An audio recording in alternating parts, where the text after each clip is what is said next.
Halo semua, assalamualaikum warahmatullahi wabarakatuh. Jumpa lagi dengan yang artinya di sini. Bagaimana kabarnya kawan-kawanku semua pada hari ini? Semoga dalam keadaan sehat walafiat ya, dan selalu diberikan kemudahan dalam segala urusan. Serta selamat datang bagi kawan-kawan yang baru menemukan channel ini. Pada kesempatan kali ini, saya akan coba memberikan tips bagaimana cara menservis sebuah rangkaian SMPS atau power supply switching yang menggunakan sistem half bridge atau setengah jembatan ya. Dimana untuk ciri-cirinya sebuah SMS yang menggunakan sistem half bridge itu ciri-cirinya bisa diketahui dari sebuah elko atau dua buah elko ya, dari elko besar yang menggunakan dua buah elko yang seperti ini yang dipasang secara seri. Atau bisa juga kita bisa identifikasinya melalui dari dua buah kapasitor yang dipasang secara seri atau dua buah power MOSFET yang dipasang secara seri. Dan di sini juga kita bisa mengetahui dari IC PWM yang digunakan.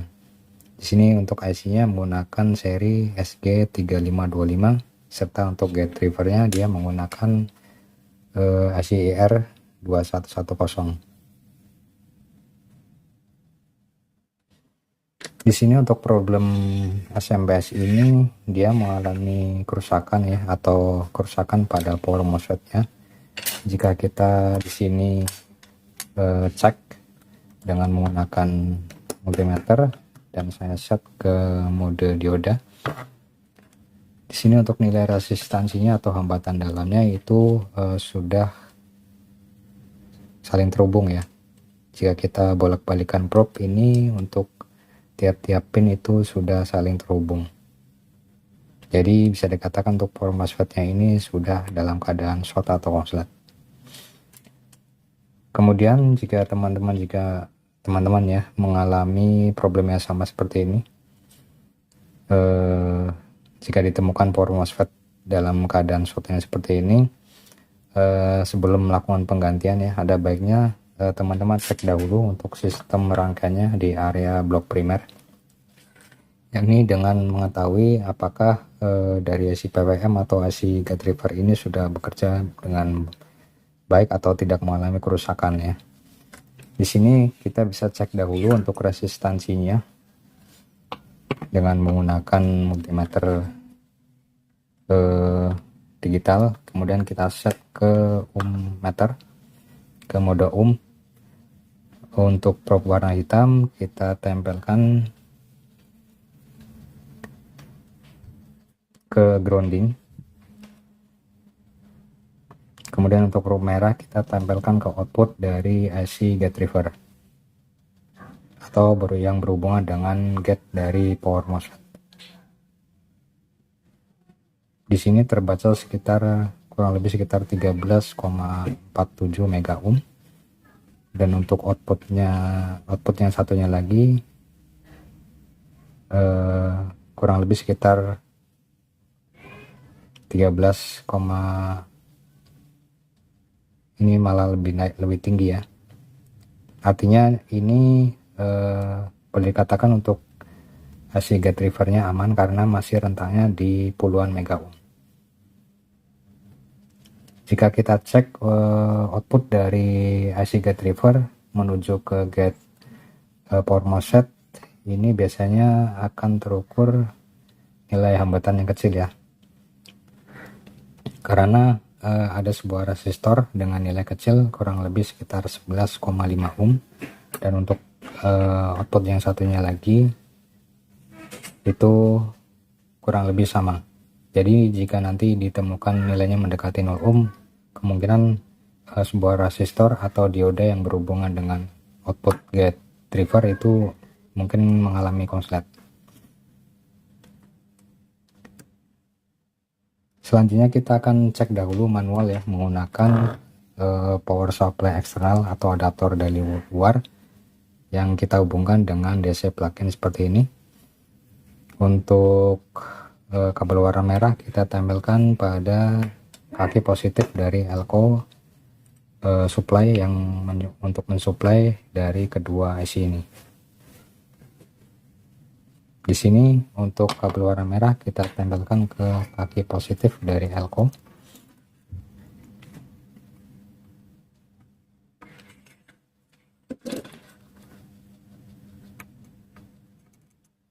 Kemudian kabel warna hitam kita tempelkan ke pin negatif dari elko. Jika sudah, kita bisa memberikan jumper dahulu pada pin transistor power MOSFET yang ada di atau di bagian low side. Low side itu biasanya untuk power MOSFET-nya untuk pin short atau pin S nanti akan terhubung dengan jalur grounding ya. Jika power MOSFET tersebut berhubungan dengan grounding, maka itu adalah power MOSFET bagian low side-nya atau bagian bawah. Di sini kita shortkan dahulu untuk pin D dan S. Ini adalah pin short atau pin S, dan ini adalah pin drain atau pin D. Tujuannya nanti ya agar kita lebih memudahkan mengecek pada output gate driver apakah sudah bekerja.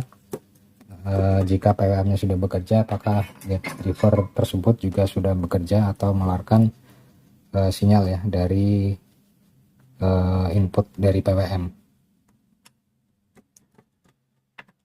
Di sini kita shortkan dahulu dengan menggunakan sebuah jumper atau bisa menggunakan T0.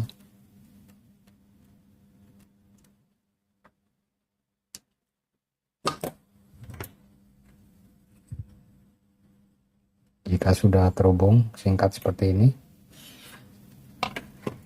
kita berikan tegangan dari adaptor ya atau power supply dari luar atau eksternal. Di sini saya menggunakan adaptor 12 volt dengan arus sebesar 1,5 ampere. Teman-teman bisa juga mencoba dengan adaptor yang lebih kecil arusnya, misalkan 1 ampere. Asalkan nanti tidak drop tegangannya, maka itu bisa digunakan. Saya colokkan untuk jacknya ke DC plug-in. Kemudian kita akan colokkan adaptor ke listrik.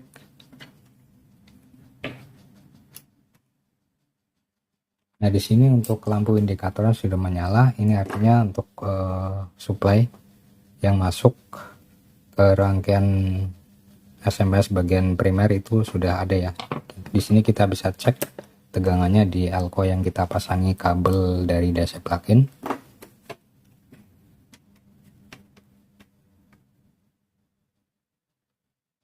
Dan di sini terukur kurang lebih sekitar 12,1 volt.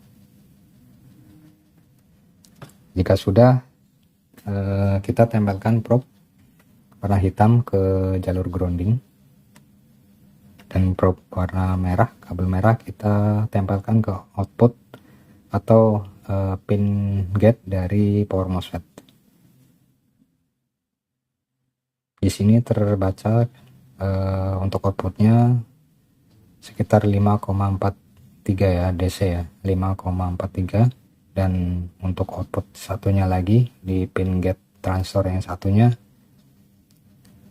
di sini terbaca 5,23. Kemudian kita bisa cek juga untuk output dari IC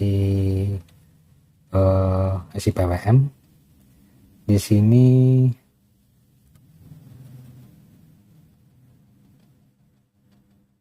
outputnya sama, kurang lebih 5,29, 5,3, dan output satunya lagi 5,29 atau mendekati 5,23 ya.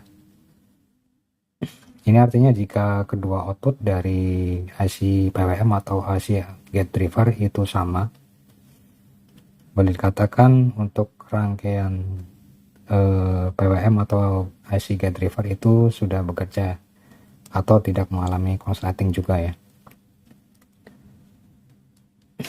Ini jika kita melakukan dengan pengukuran sebuah digital multimeter, kita set ke DC meter, outputnya kurang lebih seperti tadi.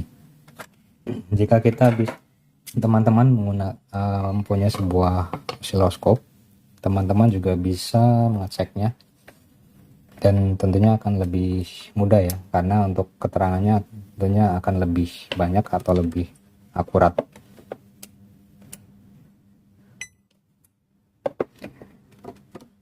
Di sini untuk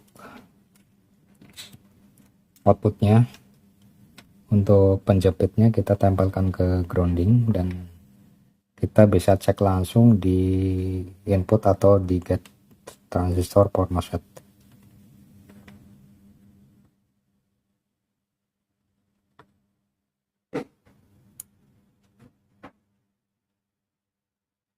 Nah, di sini terbaca ya, kurang lebih untuk frekuensinya outputnya sekitar 66 kHz dan output amplitudonya sekitar 10, 10, ya, dan untuk peak to peaknya 11,6 volt. Dan untuk output yang satunya lagi itu kurang lebihnya sama ya, di sini terbaca untuk frekuensinya 66 kHz dan peak to peaknya sama sebesar 11,6 volt.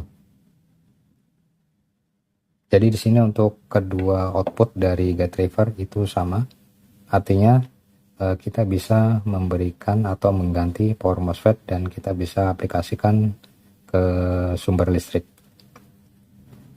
Di sini untuk output gate driver sama, dan untuk output dari IC PWM itu kurang lebihnya juga sama.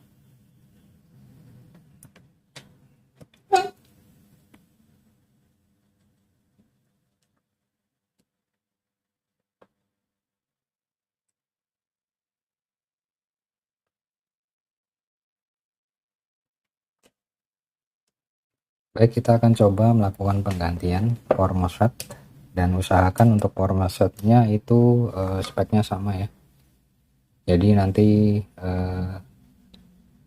tidak ada kendala ya dalam pengetesan power supply atau assemblage ini sendiri. Nanti kita akan coba cari power MOSFET penggantinya dahulu, dan kemudian kita akan tes apakah sudah bekerja dengan sesuai harapan ataukah belum. Sini untuk power MOSFET-nya sudah saya ganti, kurang lebihnya untuk speknya sama ya. Jika terjadi selisih pun jangan terlalu atau terpaut jauh ya, agar SMPS ini bisa bekerja secara maksimal. Selanjutnya kita akan tes dengan atau menyolokkan ke sumber listrik, dan sebelumnya seperti biasa selalu ganti fuse utama ini dengan menggunakan sebuah bohlam ukuran 100 atau 200 watt. Tujuannya nanti agar power supply ini bisa mendapatkan pengaman ya dari sebuah bohlam. Jadi jika ada kerusakan di bagian primer atau short di bagian primer itu tidak membuat trip atau anjlok dari meteran listrik yang ada di rumah. Kita pasang dahulu untuk bohlamnya, dan kemudian kita colokkan kabel listriknya.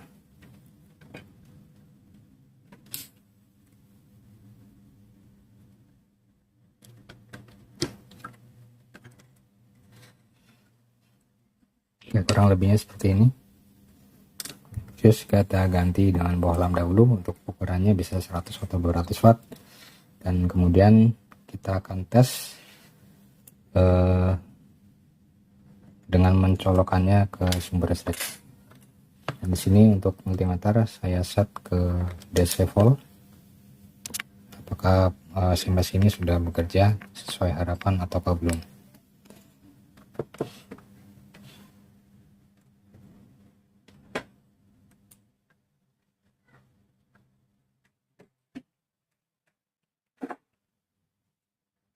Bismillahirrahmanirrahim.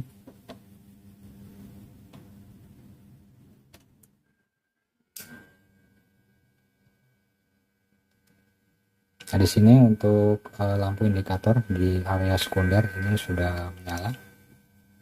Ini artinya output itu sudah hadir, kurang lebihnya. Kita bisa tes di bagian output dari SMPS ini. Untuk pengecekan bisa kita tes langsung pada output. Dan di sini untuk output utama terbaca sekitar 74,9, dan output utama yang negatif terbaca 74,9. Dan untuk output tambahan di sini ada tegangan kurang lebih sekitar 12 volt